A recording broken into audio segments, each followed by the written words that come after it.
Então, pessoal, boa noite, né, para mais um seminário aí, né, dessa vez com a nossa ex-aluna, né, que tem bastante orgulho, né, igual o filho, né, a gente tem assim, a gente fica bastante orgulhoso. Então, a professora Rayane vai apresentar para a gente aí um pouco da trajetória dela, né, e um pouco também sobre a parte de desenvolvimento web. Então, eu agradeço a Rayane aí por ter aceitado o convite, né, e é bom, né, a gente ter essa oportunidade de trazer outros ex-alunos, né, professores, para não ficar apenas eu, né, todo semestre só falando, né, o semestre inteiro falando, trazer professores diferentes aí, trazer umas visões aí legais, né? Acho que foi muito bom, né, aquela vez que o William apresentou, né, e hoje também vai ser muito legal. Então, Ryan, obrigado aí, é com você. Obrigada, professor. Primeiramente, obrigado pelo convite, né? É sempre muito bacana estar compartilhando algumas experiências com os alunos do curso, né? Estou muito feliz de poder estar contribuindo pelo menos um pouco agora como professora no curso, que é meu curso de formação, né? Hoje eu trouxe um pouquinho sobre a minha experiência, né? Mas para conversar com vocês sobre essa vivência que eu tive, né? Como o professor Sérgio falou, tiveram alguns obstáculos que hoje talvez vocês não tenham, né? Que acho que hoje o nosso curso já cresceu bastante. Eu sou da primeira turma, então a gente ainda passava muito pelaquela conversa de BICT não é engenharia, será que vai ter engenharia? Né? Então, a ideia hoje é trazer um pouquinho da minha experiência, conversar com vocês sobre isso, né? Então, eu fiz aqui uma brincadeira, né? Eu estou trazendo um pouco da minha experiência nesse multiverso da engenharia da computação que a gente tem aqui na UFMA, né? Então, eu vou falar um pouquinho sobre a minha graduação, eu vou tentar falar um pouco sobre os desafios que eu tive e dar algumas dicas para vocês que, se eu pudesse voltar no tempo, eu daria para mim mesma, né? Hoje, depois de ter passado por tudo, eu vejo assim, poxa, eu podia ter dado mais atenção nisso ou naquilo, né? E a minha ideia é tentar contribuir um pouquinho disso com vocês. Vou falar um pouquinho dessa minha parte acadêmica, né? Eu já concluí o mestrado e estou com um doutorado em andamento, né? Então, quero falar um pouquinho sobre essas possibilidades também que existem, né? Além da área acadêmica, da minha vivência acadêmica, eu também tenho experiência profissional. Hoje, eu não vou falar da minha experiência profissional como professora, né? Acho que esse é meu primeiro período aqui na engenharia da computação, então é uma experiência nova, mas eu tenho experiência de mercado, eu trabalho fora que a UFMA, eu trabalho em uma outra instituição com gerência de projetos, trabalho com uma equipe de TI, né? Então quero conversar um pouquinho com vocês sobre isso, né? E no fim fazer uma breve introdução a essa parte de desenvolvimento web, né? Falar um pouquinho de como quais são as principais tecnologias que a gente tem hoje, né? E dar um panorama geral, né, sobre esse processo de desenvolvimento web, né? Então, a minha graduação, né, como vocês sabem, eu sou graduada no BICT, sou da primeira turma do BICT de 2013.1, né? E formei na primeira turma da Engenharia da Computação em 2018.1, tá? Então, por ser o primeiro de tudo, né, a gente passou por várias dificuldades, né? Dessas várias dificuldades, algumas vocês ainda têm hoje, né? Acho que todo mundo aí deve ter sofrido um pouco com cálculo, né? Então, as disciplinas do BICT, elas foram um desafio por si só. Quando eu entrei no BICT, eu queria fazer engenharia civil, né? Então, eu entrei aqui, acho que como naquela época 90% das pessoas que sabiam o que era o curso, porque entendam, primeira turma, era o primeiro curso, então a galera fez o Enem e olhou lá, bacharelado, interdisciplinar em ciência e tecnologia. Acreditem, tinha gente que não sabia qual era a proposta do curso. Eu digo porque eu estava lá, eu vi esse pessoal se questionando. Então, das pessoas que sabiam como o curso funcionava, 90% delas entraram aqui querendo fazer engenharia civil. E eu era uma delas, né? Então, as disciplinas do BICT, elas foram muito importantes na minha trajetória, porque esses cursos de 2 ciclos, eles dão a possibilidade da gente poder refletir se realmente é aquilo que a gente quer, né. Então, na minha época, a grade não era tão flexível como é hoje, né. Então tem algumas disciplinas que hoje já não são mais obrigatórias, e na minha época eram, né. Então, a gente tem contato ali com umas disciplinas da área da civil, da área da mecânica, né, até da área da ambiental, né, ambiental é bem pouco, mas tem, né. E aí, ao longo do tempo, eu fui vendo na verdade, quando eu fiz fundamentos da computação, já foi uma virada de chave, né. Eu fiz fundamentos com o professor Bruno, e quando eu comecei a programar, eu já vi que aquilo era algo que me deixava muito entusiasmada. E aí comecei a ficar um pouco reflexiva, né. E aí em 2013.1 para 2013.2, eu recebi o chamado da UEMA, que eu tinha passado, né, para o segundo semestre lá em engenharia civil. E aí, como eu já estava meio balançada, eu disse, não, vou ficar por aqui, porque talvez não seja isso que eu quero.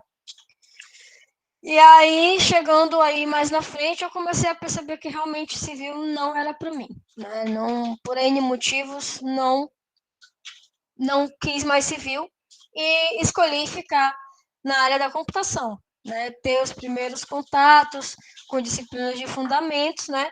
E nosso curso a gente tem um gap bem grande.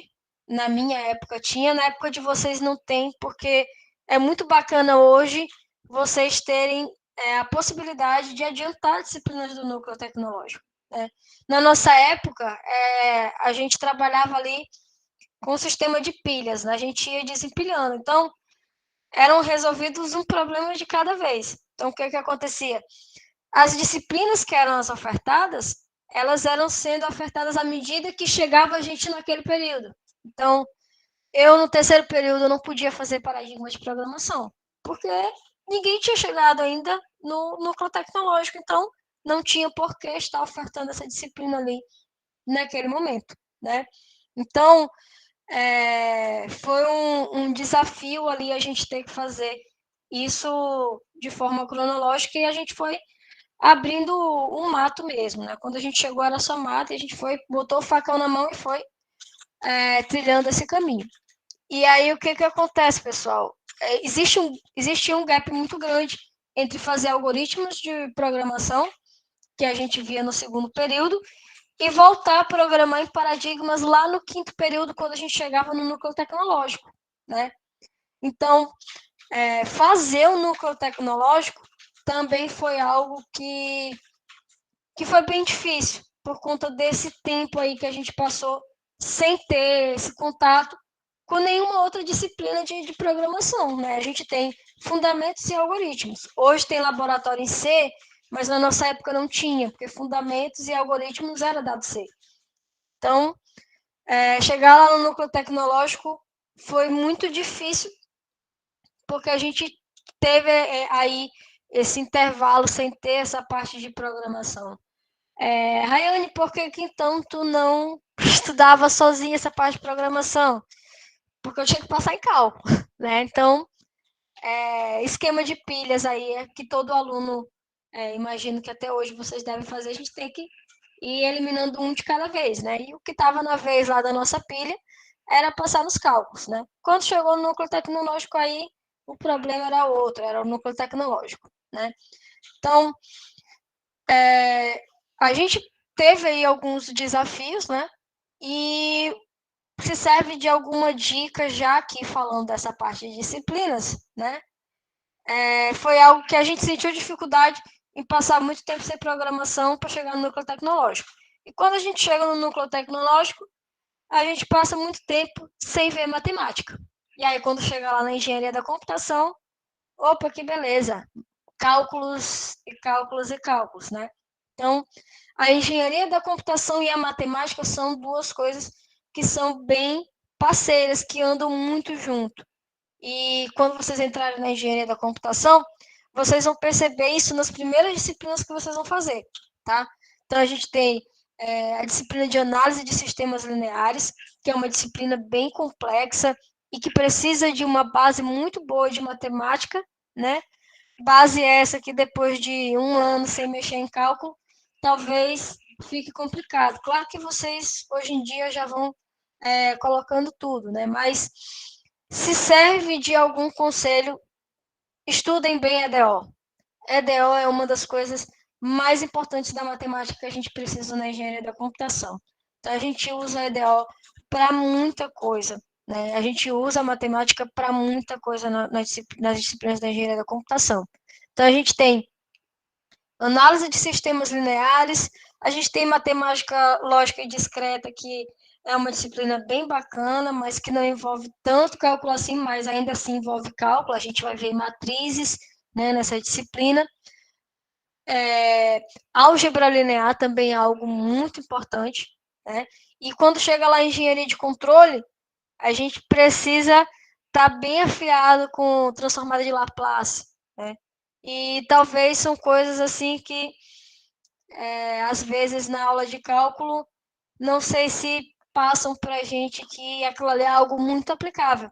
Mas é. Então, assim, engenharia da computação e a matemática, elas andam muito juntas. E ter uma boa base de cálculo, quando a gente chegar lá na engenharia da computação, ajuda. Né? Se não tiver, corre atrás. Né? Mas ajuda bastante. Né? E são coisas que a gente aplica no dia a dia. Tá?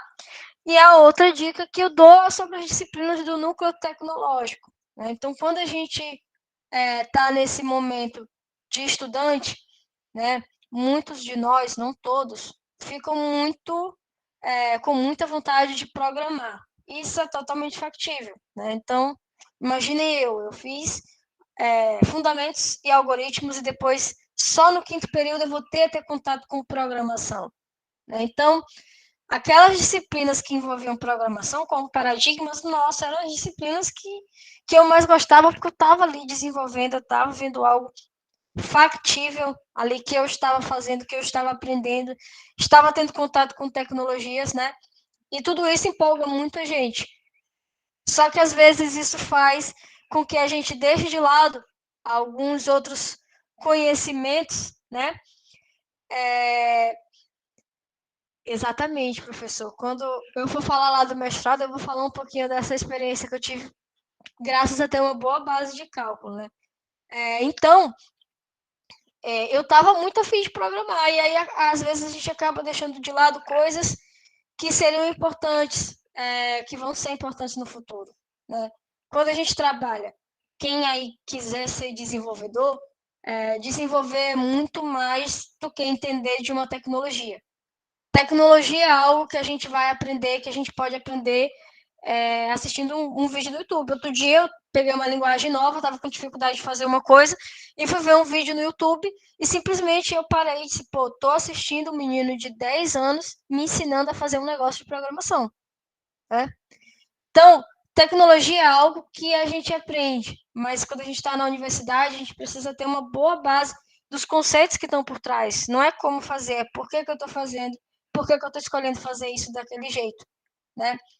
E quando a gente faz o núcleo tecnológico, a gente tem algumas disciplinas que ajudam muito nisso. A gente tem engenharia de software, que, na minha opinião, é uma das disciplinas que, se você for um aluno afoito, como eu era por programação, você acaba subestimando. Né? Então, eu queria programar, eu queria aprender linguagem de programação, coisas que estavam ali no mercado. Né?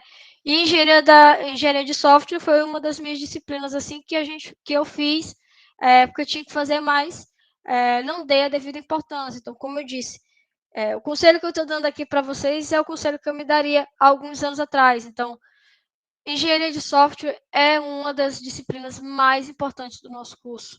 Se você quer trabalhar com desenvolvimento, ou se você quer trabalhar com qualquer coisa que envolva essa parte de TI, não só como desenvolvedor, mas também entender de engenharia de software, para ser um analista, para trabalhar com gerência de projeto, é muito importante.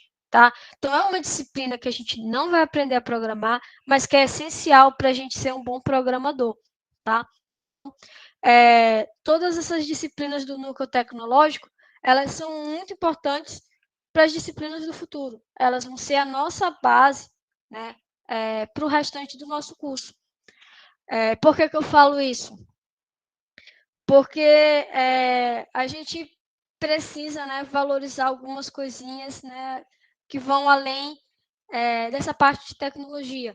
Porque você fazendo uma boa disciplina de banco de dados, não importa se tu vai pegar um Oracle, um MongoDB, um Postgres, se tu entende de banco de dados, se tu entende como funciona, se tu consegue visualizar um problema e modelar um banco de dados, como tu vai implementar depois é o de menos, né? Então, essas disciplinas do núcleo tecnológico, elas são a nossa base, elas são muito importantes, né? E ainda, nessa pegada de dicas, né, e já dando uma ênfase aqui nisso que eu estou falando, tudo que a gente vê não está ali por acaso, é tudo muito importante. Então, engenharia da computação não é só fazer código, tá? Uma vez que a gente tem uma boa documentação e uma boa base teórica, a gente consegue desenvolver muito melhor, né? Vocês não sabem o que é pegar um projeto bem documentado. Cara, como flui bem o desenvolvimento quando tu tem a arquitetura bem definida, o banco de dados bem definido, todos os requisitos, diagrama UML, diagrama de classe, diagrama de sequência. Para o desenvolvedor, é tudo muito melhor quando o projeto está bem documentado e quando a gente entende o que é aquela documentação, tá? Então, eu era uma pessoa que fazia as atividades de engenharia de software com raiva, poxa, eu podia estar programando, estou aqui fazendo esses documentos, mas é muito, muito importante. E eu digo isso porque no mercado a gente aprende essas coisas na marra, né? A segunda dica que eu dou, o nosso curso ele não tem pré-requisitos, né? Então, se vocês quiserem, vocês podem se matricular numa disciplina da engenharia da computação, lá, engenharia de controle. Ou então, sistema em tempo real. Né? Não pulem etapas, tá? Apesar de não exigir um pré-requisito, existe uma sequência lógica para aquelas disciplinas terem sido distribuídas, e muitas delas precisam de outras. Então, por exemplo, não façam projeto de desenvolvimento de software se vocês ainda não fizeram paradigmas, banco de dados e engenharia de software. Por quê? Porque quando a gente chega em projeto de desenvolvimento de software, vocês não vão aprender a desenvolver um software usando uma tecnologia. Vocês vão aprender todo o mecanismo por trás do processo de desenvolver um projeto, né? Então, vocês vão ver como que é essa parte de documentação, de diagrama, quais são as etapas, entre outras coisas. Então, no final, vocês vão ter que desenvolver um sistema.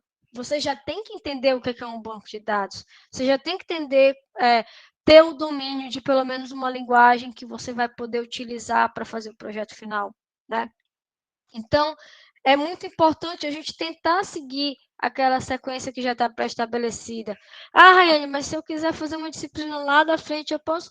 Pode. Pode ser que tenha disciplinas ali que vocês não precisem, né, de um conhecimento prévio. Mas tem outras que é sempre bom a gente estar atento, porque apesar de não cobrar o pré-requisito, quando chega lá, a gente vai estar esperando que o aluno já saiba isso, isso e isso. E se ele não sabe, aí ele vai ter mais dificuldade, porque além do conteúdo da disciplina, ele vai ter que voltar lá atrás e tentar entender o que é um banco de dados que a professora está pedindo para ele fazer, né? Então, não pulem etapas, o mercado está aquecido, eu sei, né? Mas é sempre bom a gente tentar seguir essa sequência que foi estabelecida, né? E ainda com uma dica, e uma dica de ouro que eu dou aqui para vocês, essa parte de tecnologias, né? Então, o que acontece?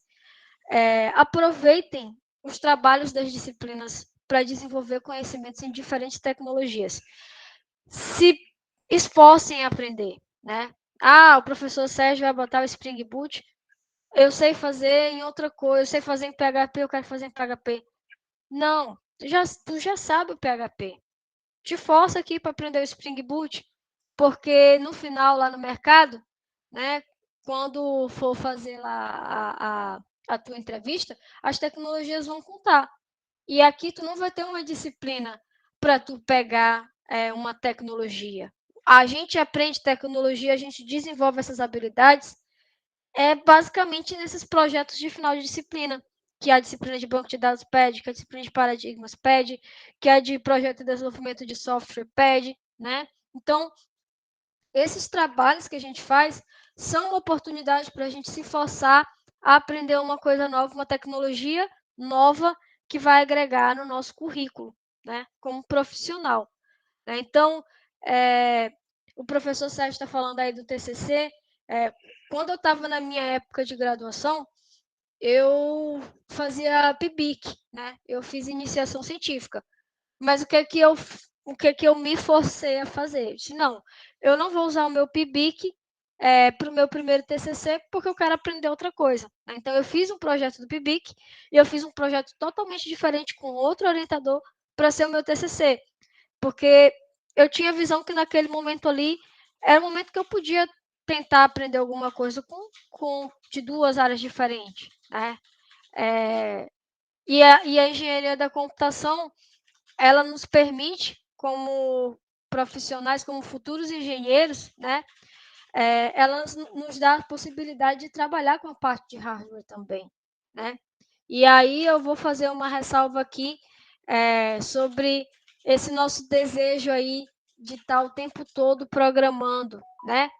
O curso não é só programação, gente. A gente também, vocês vão ter disciplinas que vão ajudar a desenvolver habilidades de gestão, né? Vocês vão ter a possibilidade de desenvolver habilidades para trabalhar com a parte de automação, né?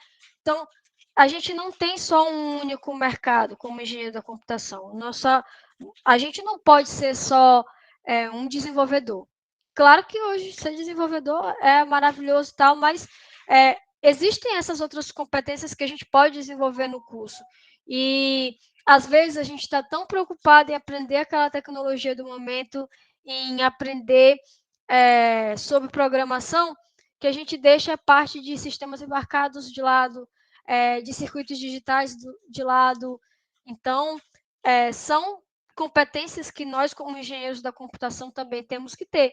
E uma vez que a gente tem essas competências, o nosso leque de possibilidades no mercado, ele abre, tá? Eu trabalhei a maior parte da minha graduação, eu trabalhei com hardware. Eu vim trabalhar com desenvolvimento depois que eu terminei o mestrado. Né? Depois que eu terminei o mestrado, eu comecei a me voltar um pouco mais para essa parte de desenvolvimento, mas durante toda a minha graduação eu trabalhei com hardware. E a gente tem empresas que contratam hoje para isso. Né? A gente tem esse mercado também. E se vocês não estão preocupados em ingressar nessa parte do mercado, né? A gente também sempre tem que levar em consideração que para obter o canudo, a gente vai ter que passar em engenharia de controle, em laboratórios de circuitos digitais, em sistemas embarcados, em sistema de tempo real, que hoje em dia o professor Luiz Cláudio está dando uma perspectiva muito aplicada ali na parte de sistemas embarcados, que é bem bacana, né? E então é sempre bom a gente ver essas possibilidades, tá? Então a gente tem disciplina de controle e automação aqui, né? A gente tem automação industrial, a gente tem disciplina de controle, a gente tem processamento de imagem. Nossa, a gente tem possibilidade de trabalhar redes, né? E muitas coisas aí além da programação, né? Então fica aí mais essa dica, né? Então já falei de tecnologias, né? Busquem sempre estar se forçando a aprender alguma coisa, né? A gente vai ter o momento para cada coisa e tentem explorar ao máximo esses trabalhinhos que a gente tem ali, esses projetinhos que de INHO não tem nada, né? São projetos que a gente faz no final da disciplina para tentar absorver mais coisa, agregar mais coisa para a gente como profissional. Né? A universidade e a UFMA em si dá muita possibilidade para a gente. Então, tem projeto de pesquisa, tem projeto de extensão. Então, tem muita coisa para a gente desenvolver, competências que vão ser importantes. Poxa, professor, tá aí o conselho que me faltou aqui na minha apresentação, mas que eu adoraria ter dito. Gente, meu GitHub não tem nada da minha graduação. Não tem nada da minha graduação. E eu fiz N projetos durante a graduação, né? Então, eu queria deixar esse conselho também que o professor Sérgio mudou, né? Botem as coisas que vocês... Ah, é um programinha simples, não importa. É um programinha simples em C, mas aí quando o cara for olhar teu GitHub, já tem ali uma... Olha, esse cara aqui já fez umas coisinhas em C, então ele tem um conhecimento também nessa tecnologia, né? Então, alimentar o GitHub é sempre muito, muito importante. Né? Bom, e aí depois que eu terminei a engenharia da computação, né, eu entrei no mestrado. Né? Eu entrei no mestrado, na verdade, antes de terminar a engenharia da computação. Por quê? Porque eu já tinha o diploma do BICT. Então, a gente tem essa possibilidade. Né? Como eu queria fazer na elétrica, eu precisava de alguns conceitos que a gente só vê na engenharia da computação, eu não quis entrar antes de fazer algumas disciplinas da engenharia da computação, como análise de sistemas lineares e engenharia de controle. Mas o Moisés, que foi o meu amigo parceiro de curso, né, ele foi para o mestrado da ciência da computação. Né? Eu fui para o mestrado da engenharia elétrica e ele foi para a ciência da computação. E ele foi assim que terminou o BI-70. Então, ele fez o pós-comp e entrou lá no da engenharia da ciência da computação. Eu, como trabalhei durante toda a minha parte de pesquisa com hardware, eu tinha a pretensão de ir para a engenharia elétrica, né? E lá na engenharia elétrica, a gente tem... Nossa, ajudaria muito, professor. Foi muito difícil fazer análise de sistemas lineares depois de passar tanto tempo sem ver cálculo. Eu até comentei mais cedo com os meninos que foi uma das dificuldades que eu tive, né? E aí, essas disciplinas que eu fiz lá na engenharia da computação, elas são base para o núcleo que eu queria da engenharia elétrica. Né? O meu mestrado é com foco em automação e controle. Tá? Então, as disciplinas que esse núcleo exige era a disciplina de teoria de sistemas lineares, engenharia de controle. Então, eu precisava ter uma base. E, assim, professor Paulo Rogério nem está aqui para ouvir isso, para dizer que eu estou puxando o saco dele. Mas eu tive uma base muito boa de análise de sistemas lineares, e isso me ajudou muito no mestrado. Eu não tive dificuldade nas disciplinas lá quando eu fiz. E eu via muitos alunos de outros cursos, de outras engenharias, que tinham uma dificuldade a mais. Então, às vezes a gente pena aqui, mas no final vale a pena ir para alguma coisa. Então, foi algo que eu usei bastante, esses conceitos de análise de sistemas lineares e engenharia de controle, quando eu estava fazendo lá o meu mestrado.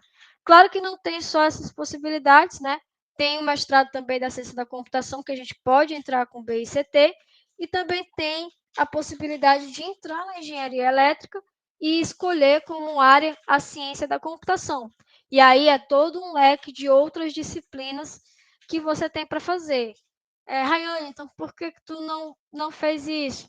Gente, como eu disse, eu sou muito apaixonada pela parte de hardware. Minha pesquisa, ela não envolveu só a parte de computação, ela envolveu toda a parte de prototipagem também, de desenvolver dispositivos para incorporar o algoritmo que eu desenvolvi. Então, no mestrado, eu trabalhei com um algoritmo de roteamento para rede de sensores sem fio. Então, eu fiz toda a parte do protocolo de comunicação e também, utilizando sistemas embarcados, desenvolvi os nós dessa rede, fiz o hardware para conectar sensor, fiz projeto da placa, mandei imprimir a placa fora, trouxe, montei tudinho, ficou tudo bonitinho. Então, desde o início da minha graduação, sempre gostei muito de hardware, né? E na ciência da computação também poderia fazer isso, né? Mas eu tinha muito interesse nessa parte, aprender um pouquinho dessa parte de automação e controle também, né? E aí eu acabei optando por essa área aqui. E também tem alunos aqui do curso que já seguiram até para a área de sistemas de engenharia elétrica, né? A Aline, não sei se o professor Sérgio lembra dela, mas a Aline completou o mestrado agora nessa linha aqui lá do mestrado de engenharia elétrica, né? Então, eu fiz ali, iniciei o mestrado concomitante com o último período da engenharia da computação, né? Então, eu estava na minha época de TCC e de estágio, essas coisas, né? E aí aproveitei para fazer já as disciplinas do mestrado e já ingressar no processo seletivo do mestrado, né? Graças a Deus, deu tudo certo, né? Além de mim, teve um outro aluno que também ingressou no mestrado da engenharia elétrica, mas foi para o da ciência da computação, foi o... Ah, não, o Frota ficou no da ciência da computação mesmo, né? Bom, então, sobre o mestrado, né, eu segui essa área acadêmica, sempre tive esse viés acadêmico também, né? Trabalhei durante toda a minha graduação, eu tive envolvida em projeto de pesquisa, né?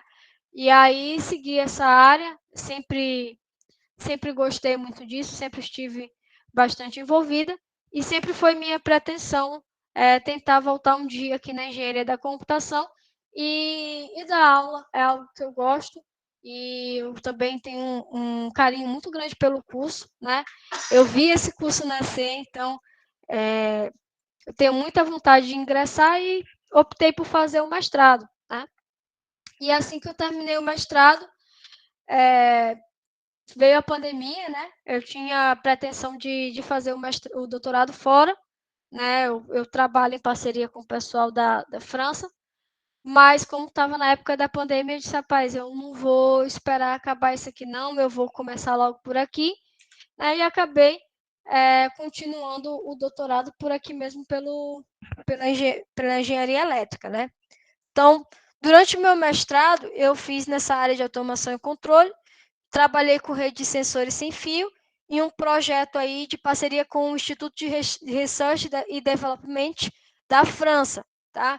Fiz um intercâmbio aí com eles, passei um tempo para lá, tentando desenvolver minha pesquisa, né, com uma estrutura um pouco mais bacana para produzir as placas, etc.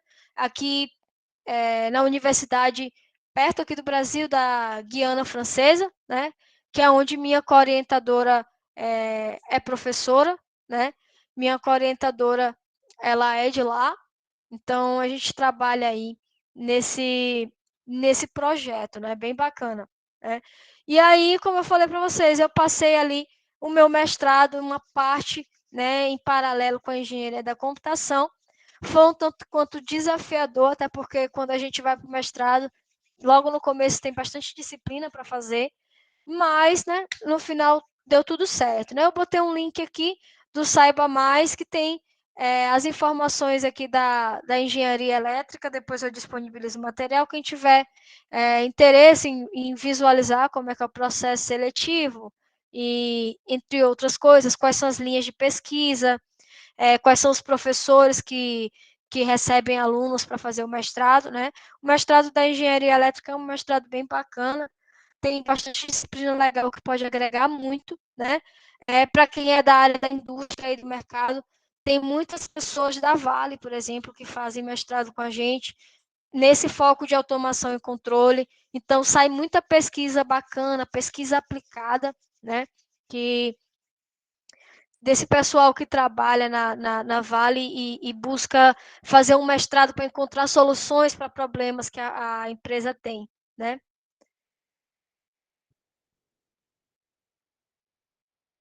Tem várias áreas de pesquisa na área acadêmica que são meio difíceis de encontrar no mercado por serem muito específicas. Você acha que isso dificulta passar na área acadêmica para a indústria depois da pós?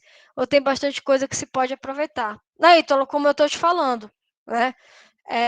Uma estratégia que eu vi muito é o pessoal que já trabalha nas empresas, né, voltando ali para fazer o mestrado, porque quando a gente faz pesquisa, a gente precisa de uma pergunta norteadora, que vai ser o problema que a gente vai tentar resolver, né? Eu acho que alguns anos atrás, a nossa universidade em específico, ela estava um pouco distante do mercado, sim, mas hoje eu tenho visto bastante movimentação, né, bastantes programas de incentivo, e as empresas estão começando a perceber isso. As soluções, elas saem das universidades, né? A gente está aqui para fazer o mestrado é para resolver o problema.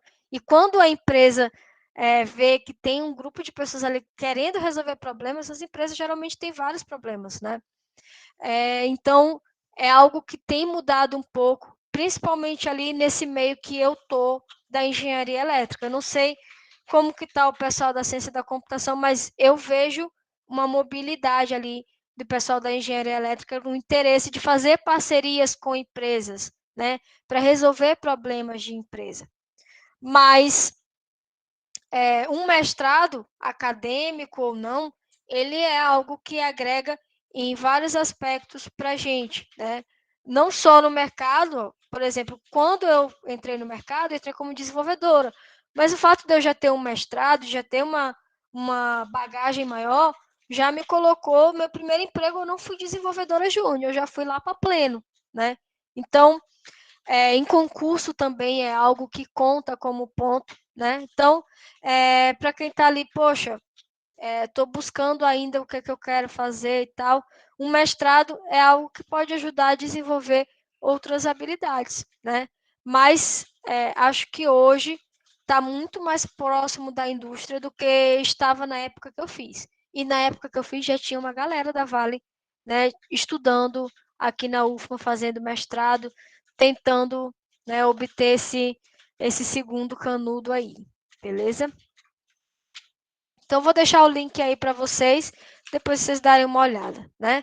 Então, depois que acabou o mestrado, eu fui para o doutorado, né? Como eu disse para vocês, estava nesse negócio de pandemia, né? Eu achei melhor, se eu já estava por aqui, eu disse, não, vou logo começar o doutorado. E aí, comecei o doutorado, estava nesse momento que a gente teve aí remoto, né? Já consegui matar logo as disciplinas tudinho, né? E fui para o doutorado já trabalhando, né? Ingressei no meu primeiro emprego depois, enquanto eu terminava o mestrado, eu já arrumei um emprego e aceitei o doutorado mesmo como com a motivação de tentar aprofundar os conhecimentos na minha área de pesquisa, que é algo que eu gosto bacana, né? Que eu gosto bastante. E eu sempre gostei de coisas práticas, né? Então, eu tenho essa pretensão de, com o meu doutorado, eu conseguir gerar uma patente, entregar um produto final para a sociedade como minha contribuição, né? Poxa, fiz algo ali relevante que está aqui e pode ajudar alguém. Essa que é a minha motivação em estar entrando aqui no doutorado, né?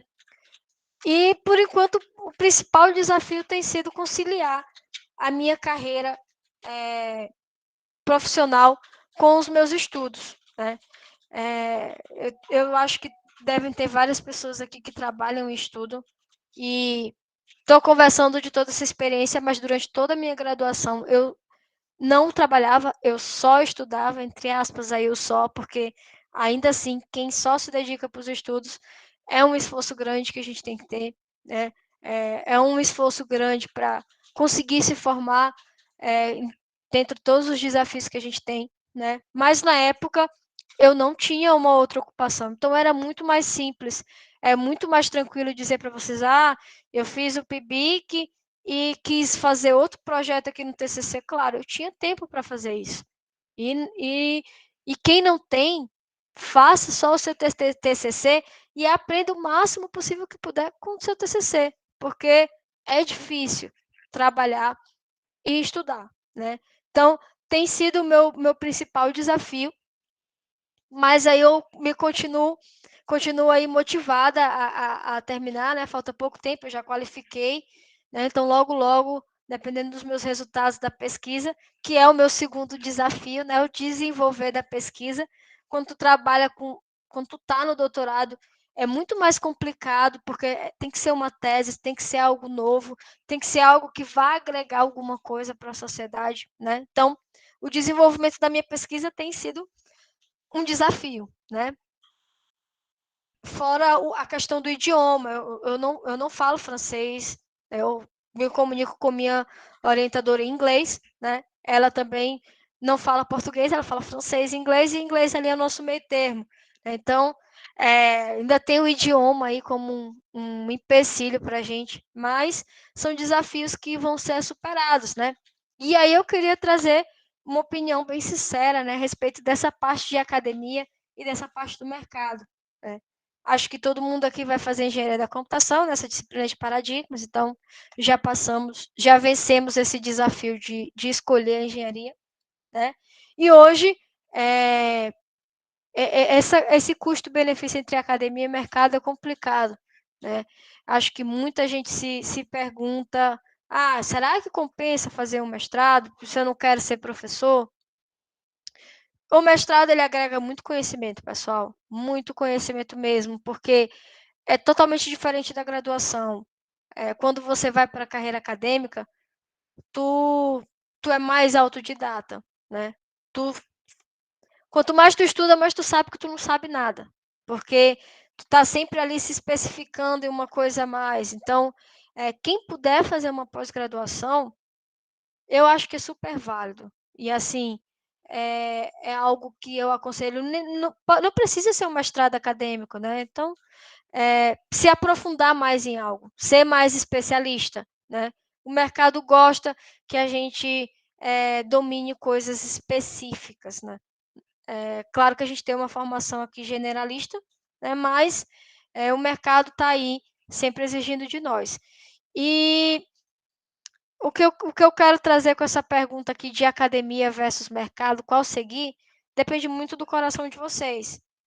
Poxa, eu gosto dessa parte de pesquisa, eu faço projeto aqui e eu quero fazer isso, eu quero mudar o mundo, eu quero fazer algo relevante, eu quero deixar meu nome marcado em alguma coisa, eu quero desenvolver algo que vai dizer, poxa, fulano de tal é referência, foi ele que desenvolveu. É um mercado que, se você for bom, não te preocupa com valores, porque tu vai ter, né?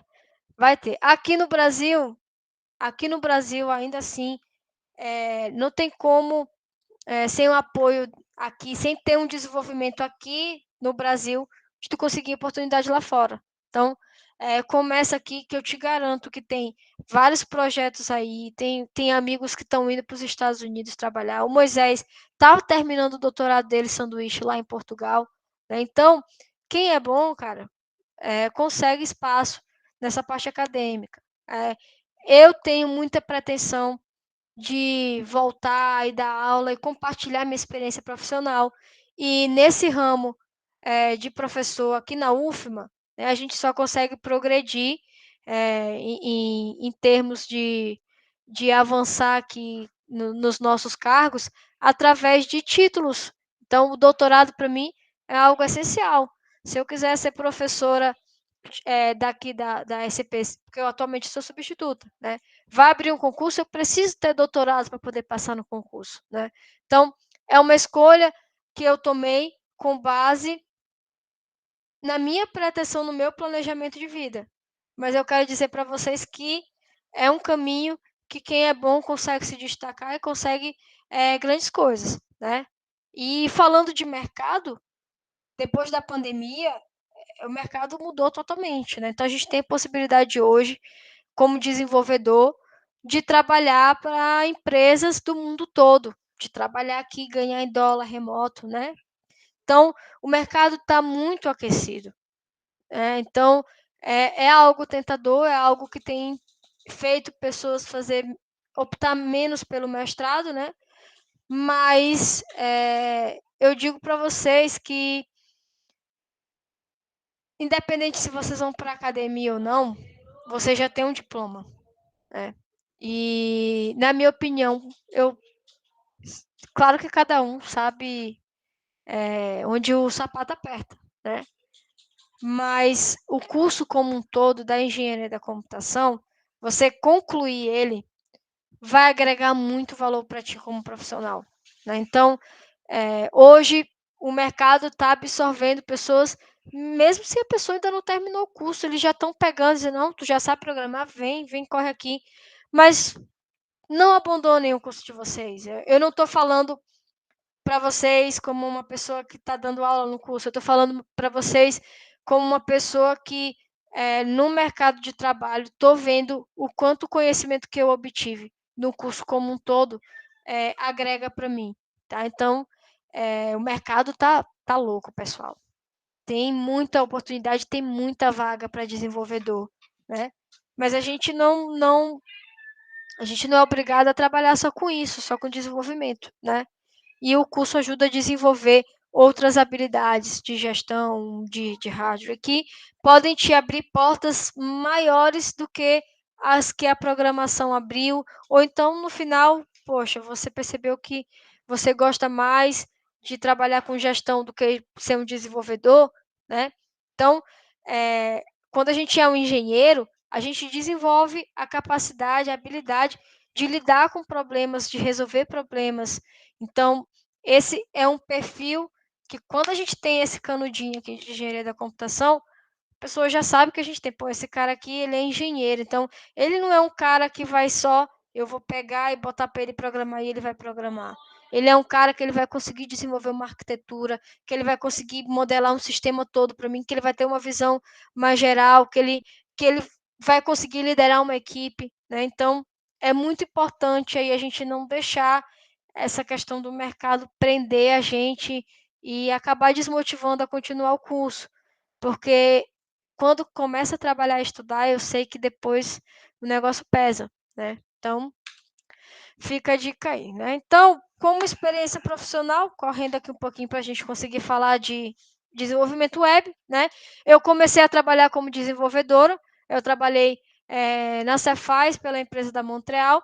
Vocês devem ter assistido a apresentação do Eliab, né? O Eliab foi um colega de trabalho meu lá na Montreal, ele que fez a minha entrevista, a minha primeira entrevista, ele que me avaliou no meu processo seletivo, né? Muito bacana ter assistido a apresentação dele aqui. É um cara que, nossa, entende demais, tem muita experiência de mercado. Quando eu entrei lá, eu trabalhei como programadora, tanto mobile como de back-end, né? Eu nunca fui uma pessoa que gosta de front-end. Eu sou uma pessoa que trabalhava com hardware, então eu gosto mais ali dessa parte que fica por trás do que tá mexendo com CSS, essas coisas, né? Então, comecei lá na Montreal desenvolvendo um aplicativo e trabalhando raiva demais de CSS. E trabalhando na parte de back-end lá dos sistemas, principalmente utilizando o Spring Boot, tá? Eu era uma pessoa que odiava o Java, e quando o Eliab foi fazer a entrevista dele comigo, eu sentei na mesa, o Eliab tem o símbolo do Java tatuado no braço, né? E aí eu já fiquei naquela, tipo, pô, já não posso dizer que eu odeio Java, né? E aí, desde então, me esforcei para aprender Spring e me dedicar um pouquinho mais no Java. Trabalhei bastante lá no projeto desenvolvendo uma API que era toda feita em Spring Boot, né? API projetada pelo Eliab. Trabalhei por um tempo lá e depois peguei mais uma experiência de desenvolvedora, né, no último ano, como uma programadora full stack numa empresa chamada Bombordo. Então lá eu trabalhei tanto no desenvolvimento do back-end quanto do front-end de algumas aplicações, né? Nessa empresa aqui eu trabalhei no back-end com PHP, não porque eu queria, mas porque era o que eles já utilizavam, né? Depois que eu tive contato com o Spring Boot, eu mudei um pouco a minha visão sobre o Java. Eu já acho que para sistemas robustos é uma das melhores opções que a gente tem hoje a trabalhar com Java. Mas também sei PHP, então trabalhei bastante com back-end no PHP e no front-end desses projetos eu trabalhei com Electron, né, que é um framework que a gente utiliza aí para desenvolver aplicações desktop, né, e utilizei Vue, né, para fazer a parte do front-end. Então, tive essa pequena experiência aí na Bombordo e trabalhei como freelancer em alguns projetos, principalmente de mobile e de API, né? Mobile, porque eu gosto muito, trabalho com Flutter. Até hoje eu mexo um pouquinho com isso no meu dia a dia e eu adoro desenvolvimento de APIs. Para mim, back-end é um negócio super bacana, né? Então, trabalhei como freelancer também. Depois que eu saí da Cefaz, eu fui para a Unasus UFMA, onde eu estou até hoje, né?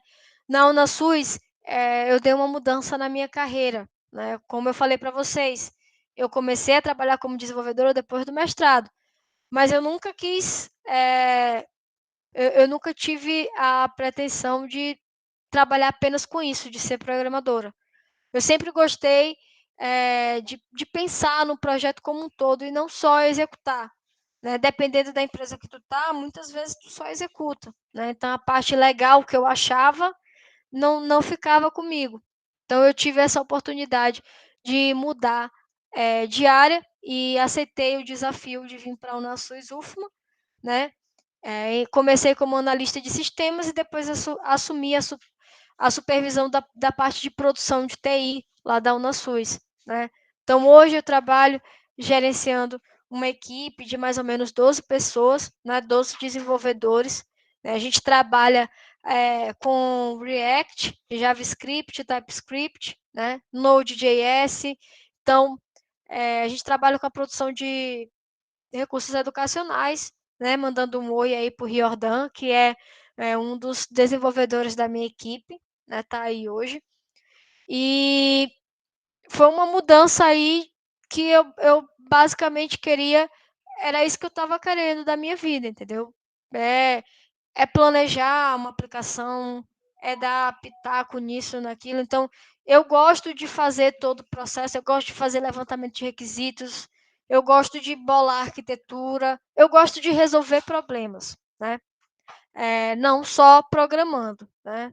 Mas trabalho hoje mais na parte de gestão de projetos, né? Gerenciando essa equipe e sempre nos meus tempos livres eu estou dando pitaco ali na programação dos meninos e programando um pouquinho também, porque eu amo isso. Então, pego uma vez ou outra um projeto ali por fora da Unasus para manter minha mente funcionando e sempre estar atualizada nas tecnologias, né? Então, é uma outra possibilidade que a gente tem, né, de atuar como analista, de atuar nessa parte de gestão de projetos, e é uma possibilidade que o nosso curso dá para a gente. Então, não se prendam ali num perfil só de programador, mas se é isso que vocês gostam também, sejam programadores, sejam felizes, né? Isso que importa. Bom, então, sobre mim era isso que eu queria falar, né? Minhas experiências, compartilhar um pouco com vocês, né? E agora eu queria falar um pouquinho sobre desenvolvimento web, né? Então, eu trabalho lá na Unasus, a gente desenvolve aplicações web todos os dias, né? A gente trabalha com infográficos, e-books, sites também a gente desenvolve, né? Então, recentemente eu ministrei a disciplina de desenvolvimento web aqui no período de férias, né? Foi a primeira disciplina que eu peguei, né? Se tudo der certo no futuro, eu puder ministrar ela novamente, eu já vou mudar, trazer coisas mais legais, né? Foi a primeira disciplina aí, então a gente vai aos poucos evoluindo, né? Então, desenvolvimento web hoje é algo que está muito em alta, pessoal. A gente, depois do boom da pandemia, a gente viu que é muito possível fazer muitas coisas pela web. Então, o mercado cresceu. Existe uma demanda maior por sites, por aplicativos, por coisas que a gente pode utilizar para vender nossas mercadorias na web, né? A gente faz reuniões hoje pela web, a gente assiste aulas hoje pela web, né? Então, foi uma área que cresceu muito nos últimos anos, né? E a gente começa a visualizar ali que até o mercado mesmo tem exigido bastante desenvolvedor para essa área. Então, o Mercado Livre cresceu, o Magalu cresceu, então, todas essas empresas nesse boom aqui da pandemia, o pessoal começou, poxa, tá tudo parado, aonde que a gente vai atuar? Na internet. E aí a internet cresceu e é o que é hoje, né? E a gente precisa estar sempre atento a essa parte do desenvolvimento web, porque é uma área muito boa aí para quem quer entrar no mercado. Então, primeiro de tudo, o que é a web? Então, a web foi um projeto ali desenvolvido por Tim Berners-Lee em 1990, né? Tentando facilitar o trabalho ali com o CERN. Então, a ideia era ter uma forma universal de comunicação, né? E aí começou-se a utilizar esse sistema de documentos interligados que podem ser executados na internet. Então, quando a gente fala de web, né, é o nosso www, é o nosso World Wide Web, que é essa conexão aí, que a gente tem esse canal universal de comunicação que hoje em dia tomou proporções aí enormes, né? Então, a web ela é nada mais nada menos do que um sistema de distribuição de documentos de hipertexto, né? Que utiliza aí o protocolo HTTP, né? Para fazer essa conexão e para garantir que seja possível fazer o acesso dessas informações através de um navegador web conectado à internet. Então, esse navegador web antes era o nosso computador, hoje pode ser o nosso tablet, o nosso celular, o nosso computador. Não sei em que pá tá esses relógios, esses smartwatches, mas se duvidar, até eles já estão podendo aí acessar uma página da web, né? Então, quando a gente fala de web, né, a gente traz já essa ideia de uma plataforma cliente-servidor, né? Então, como é que é essa plataforma cliente-servidor? Né? O cliente, que somos nós estamos tentando acessar informações, conteúdos que estão armazenadas em algum lugar. E que lugar é esse? É o nosso servidor. Então, a gente vai ter na web essa plataforma cliente-servidor, onde a gente vai estar sempre solicitando para o servidor esses arquivos que a gente quer ter acesso, né? Então, quando a gente fala de cliente-servidor, a gente está falando, na verdade, da arquitetura, tá? Então, as nossas aplicações web, elas vão obedecer essa arquitetura cliente-servidor e a gente vai ter uma estrutura de aplicação que é distribuída e que vai permitir que a gente distribua tarefas e cargas de trabalho entre os fornecedores de um recurso ou serviço, né? Então, a gente tem esses fornecedores de recursos e serviços, são os nossos servidores, né? Que vão ser máquinas que vão ter as informações armazenadas nela e que vão ser responsáveis por estar aí distribuindo, executando esses trabalhos para entregar as informações que os requerentes do serviço solicitam. Que são esses requerentes? Nós, clientes, né? Então, quando a gente fala de cliente, não é só nós, usuários, e sim qualquer processo computacional que vá solicitar o serviço de um servidor, né? Então, quando a gente desenvolve uma aplicaçãozinha aqui web, né? Eu quero fazer um site para mim e eu quero disponibilizar a possibilidade de alguém fazer um login utilizando a plataforma do Google, né? Para fazer essa autenticação, a nossa aplicação vai solicitar algo à aplicação do Google.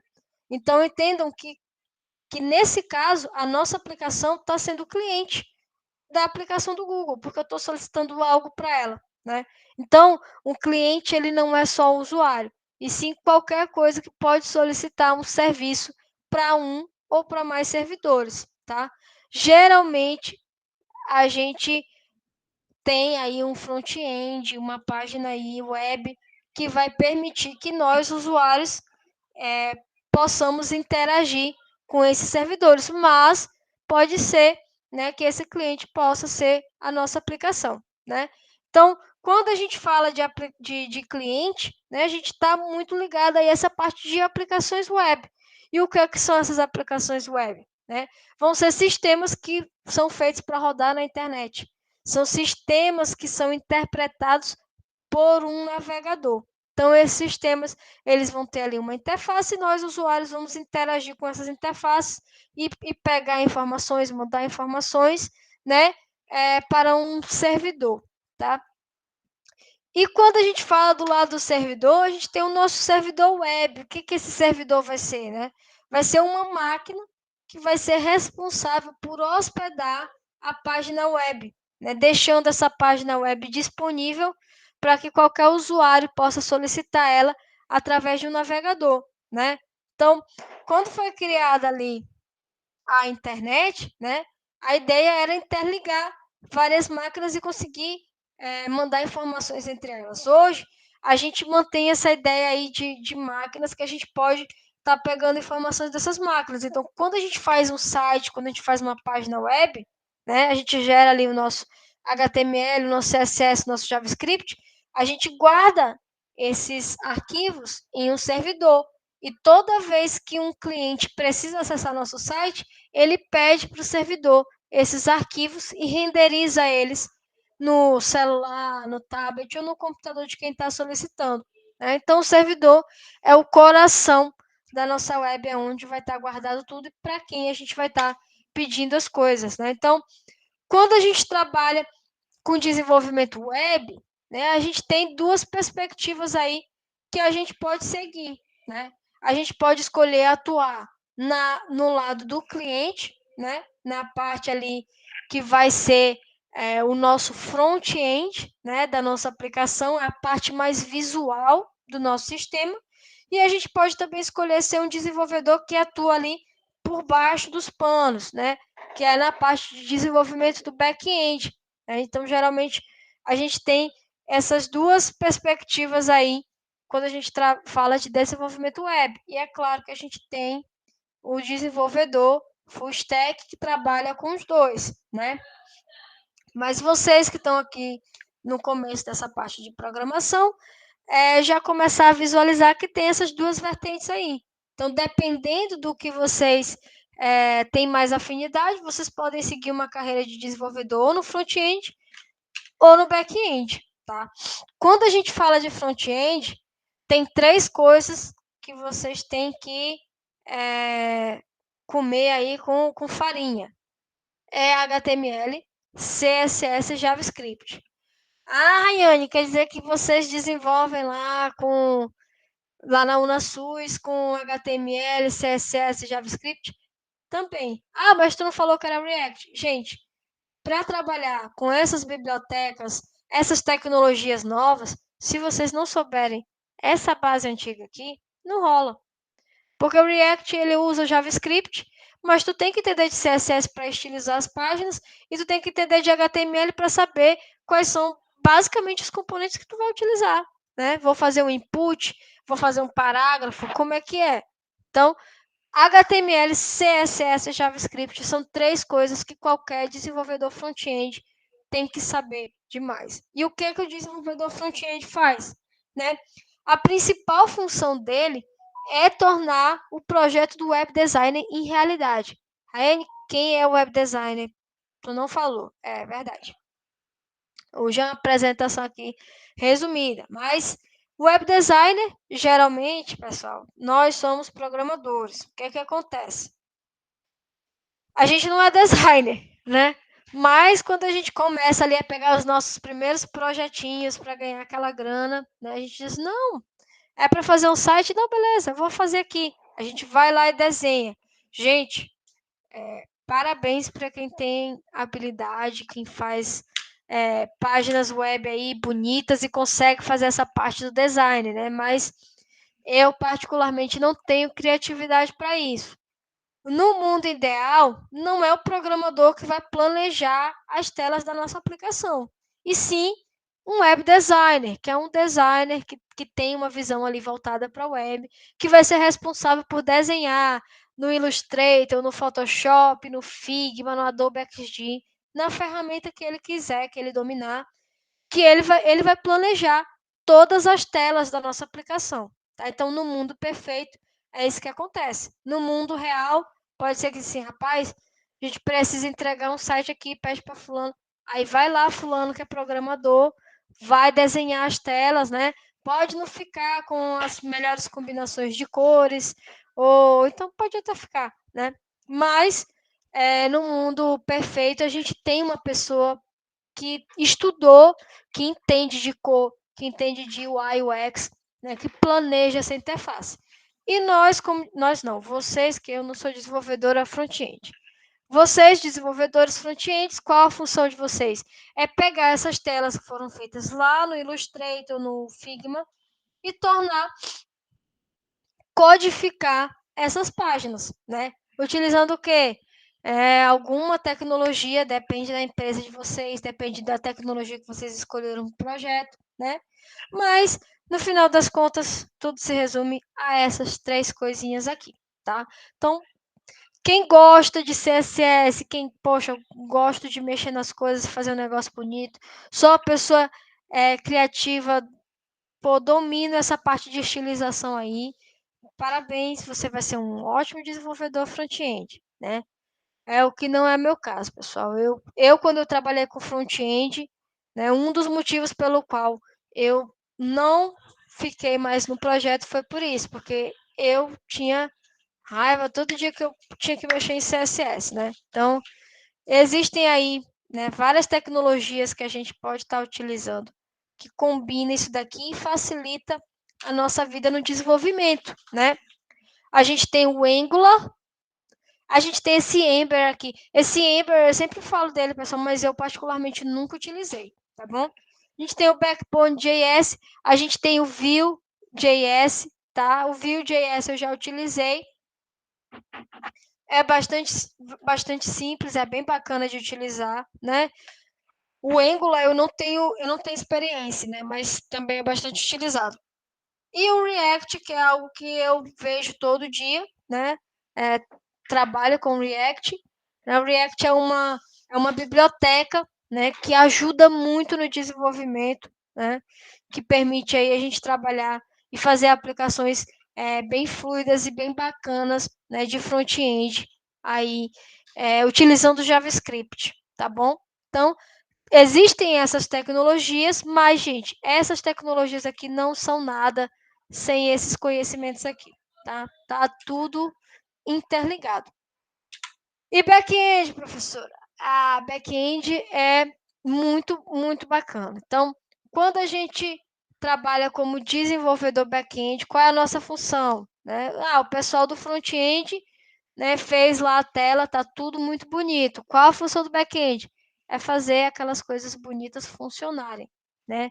Então, quando a gente tem a nossa aplicação web, né, a gente tem o nosso cliente, o nosso servidor, e a gente tem também uma base de dados, tá? Então, a gente vai ter um banco de dados ao qual esse servidor vai estar ali requisitando dados, né? Então, qual é a função do back-end? O back-end vai ser a parte onde a gente vai codificar, né?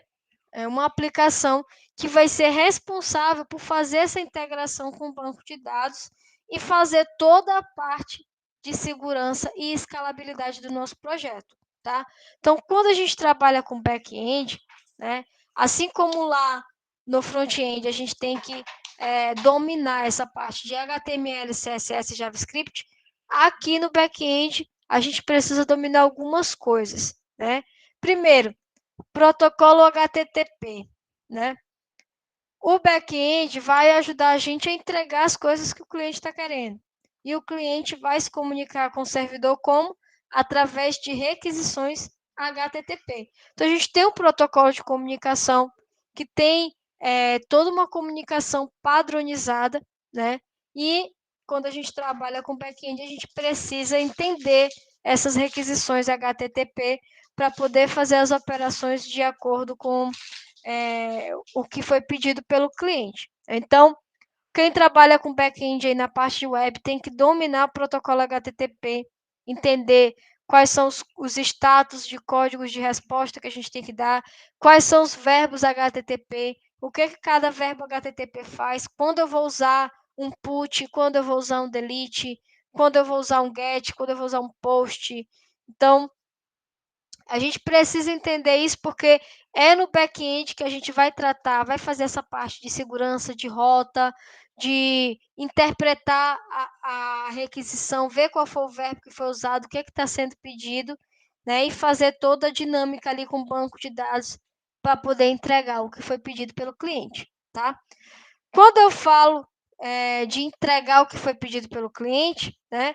Geralmente a gente trabalha com vários tipos de dados para organizar essas informações. E uma muito utilizada em aplicações de back-end, né? Sobretudo aplicações de back-end que o pessoal faz ali uma API, né? A gente utiliza muito o JSON, tá? Então, JSON aí é um tipo de arquivo de organização de dados que a gente tem, né, que é muito utilizado na web. Então, quando a gente trabalha com desenvolvimento web, que a gente quer consumir a API, uma API de terceiros para, sei lá, quero validar o CEP aqui no meu campo de endereço. Então, tu vai solicitar, vai mandar esse CEP para uma API e a API vai te devolver o endereço da pessoa, né? Então, essa comunicação, na maioria das vezes, é feita utilizando o padrão aí do JSON aí para trocar esses dados entre plataformas diferentes, tá? Então, a web, ela respira JSON, né? Então, é um outro conceito muito importante, não é mandatório, é algo fácil de aprender, mas quem trabalha com back-end vê muito JSON por aí. E JavaScript, né? JavaScript está presente tanto lá no front-end quanto aqui no back-end. Então, para a web, né, a gente utiliza muito JavaScript aí, né? Professora, posso utilizar outras coisas? Pode, a gente vai já falar disso, tá?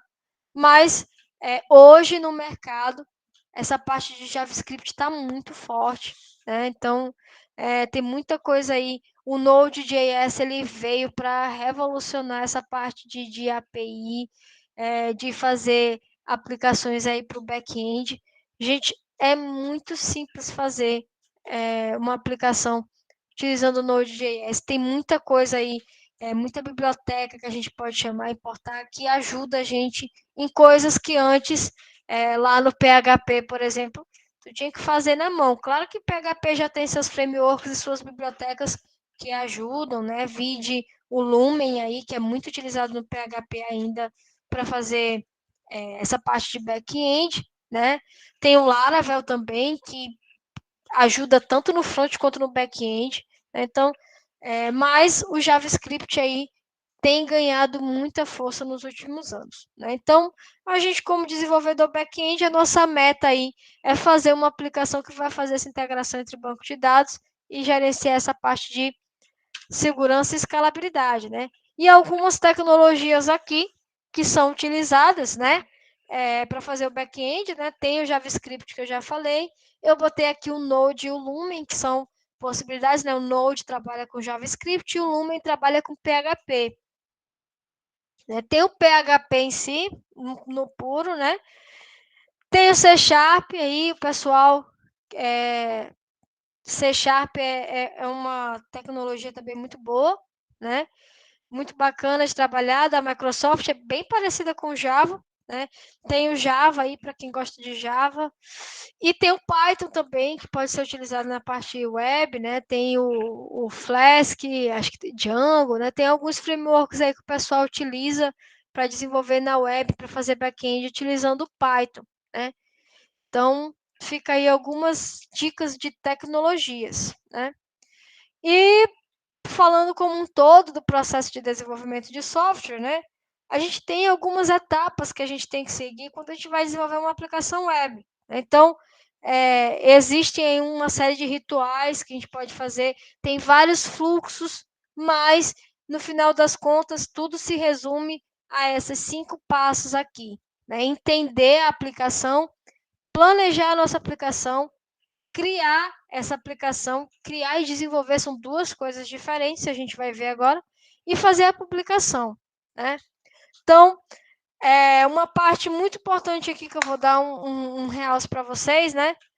Quando a gente for ver ali a parte de criar, a gente viu que criar é diferente de desenvolver.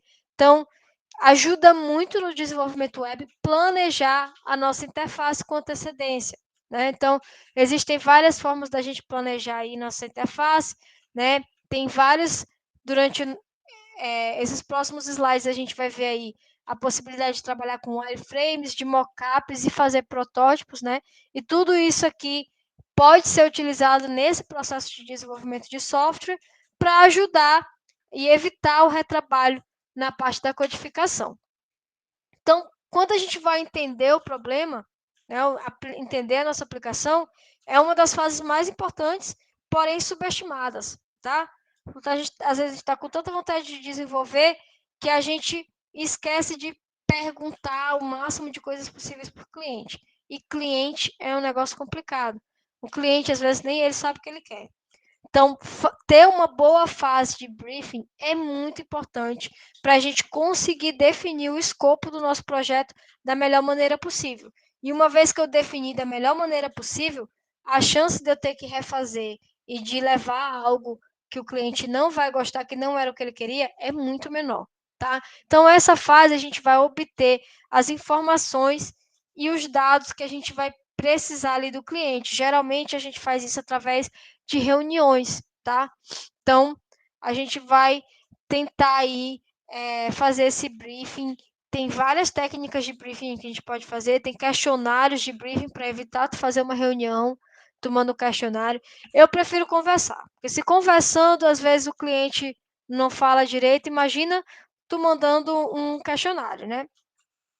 Então, uma vez que eu defini o escopo do meu projeto, que eu entendi o que o cliente quer, eu começo a planejar a minha aplicação.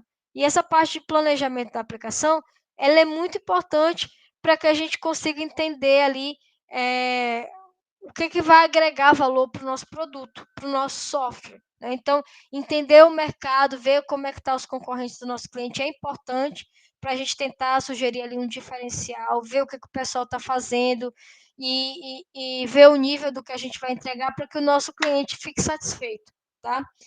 Depois que a gente fez essa pesquisa, né, a gente vai começar a fazer a elaboração da proposta. Então, definir o cronograma e os custos é muito importante e é uma dificuldade que muita gente tem quando começa a trabalhar com desenvolvimento web. Como mensurar quanto vale o meu trabalho, né? E é muito importante ter esse feeling, é algo que com a prática a gente vai pegando, né? Claro que às vezes a gente leva umas tacas aí no meio do caminho, faz um trabalho que no final deu muito mais trabalho do que o preço que tu recebeu, mas aí se vai aprendendo, né? Na internet também tem vários métodos aí que o pessoal utiliza para calcular, né? Mas a gente precisa aí elaborar essa proposta de custo para o cliente. Depois que está tudo certo, eu começo a fazer a estruturação da minha aplicação, né? Utilizando esses wireframes. O que são esses wireframes, né? É esse tipo de desenho de tela aqui, de baixa fidelidade, onde eu vou só marcar basicamente o que eu quero botar em cada lugar da tela. Isso aqui ajuda muito para a gente entender o fluxo da nossa aplicação, quais telas eu vou ter que desenvolver, tá? E impacta e ajuda muito nessa parte final, que é a elaboração do cronograma, que eu falei aqui, mas ressalto aqui de novo, pessoal. A gente precisa ter um feeling aí como desenvolvedor do que é possível fazer e de quanto tempo vai levar. E fazer desse planejamento é muito mais fácil de entregar um cronograma consistente, que a gente não vai falhar com o nosso cliente. Porque se a gente falhar, a gente perde credibilidade. Né? Entendam que eu estou dando essas dicas aqui, porque muitos de vocês podem pegar um projeto ali de freelance e trabalhar sozinho. E a gente precisa ter essas noções, né? Depois que eu planejei a minha aplicação, eu posso criar. Não, então, nessa parte da criação é onde geralmente entra o web designer. A gente vai fazer os layouts com base ali no wireframe. Ah, então o cara planejou o quê? Planejou um banner aqui. Então, nessa fase aqui, eu vou planejar qual é a imagem que eu vou botar nesse banner. Quais as cores que eu vou utilizar. E aí, depois disso, esse wireframe já vai evoluir ali para um mockup mais fiel, para algo bem mais parecido com o protótipo do meu sistema, tá? Então, nessa fase, a gente trabalha aí nessa parte de fazer essas últimas definições para poder começar, de fato, a desenvolver. Então, quando a gente está desenvolvendo, né, a gente vai começar a pegar esse layout que foi produzido lá e transformar ele em um produto, utilizando uma dessas tecnologias aí que a gente falou.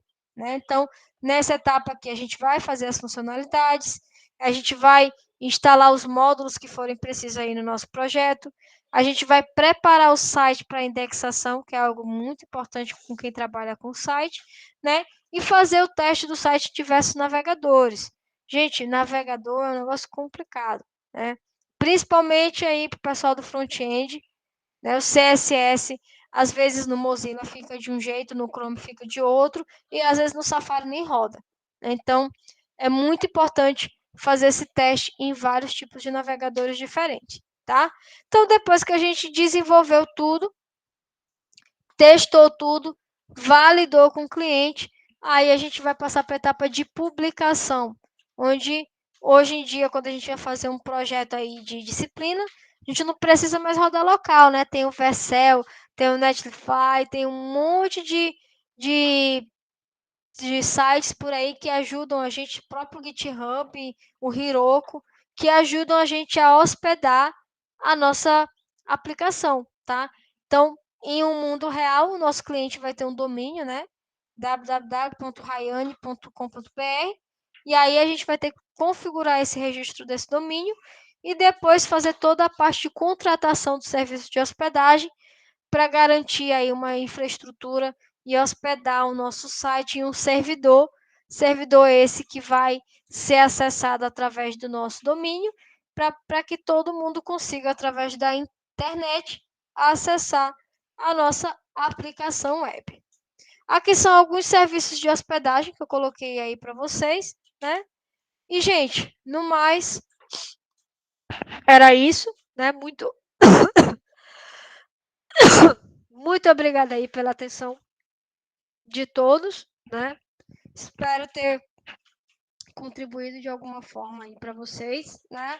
Fica aí o convite quando tiver disciplina de desenvolvimento web, quem quiser fazer, né? Se eu ainda estiver por aqui, se eu não estiver por aqui e estiver sendo ofertada, quem tiver interesse em ingressar no mercado, façam essa disciplina. É um momento que vocês vão aprender pelo menos uma tecnologia de back-end e uma tecnologia de front-end, tá? Dúvidas, pessoal?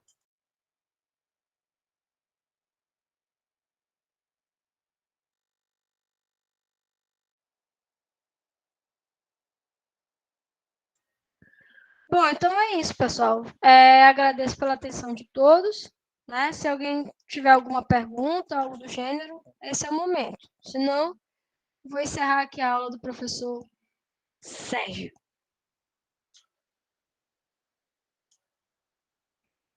Obrigada, pessoal.